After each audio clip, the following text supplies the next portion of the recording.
দর্শক মিলা করবেন সাপোর্ট, এই অনুরোধ করি। বিলাসী পাড়ার মাইয়া গো আমি ইউটিউবে ভিডিও করি। গরিবের মায়া গানটা কইয়া আমি ভাইরাল হইয়া গেছি।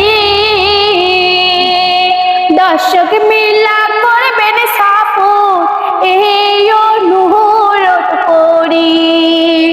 দর্শক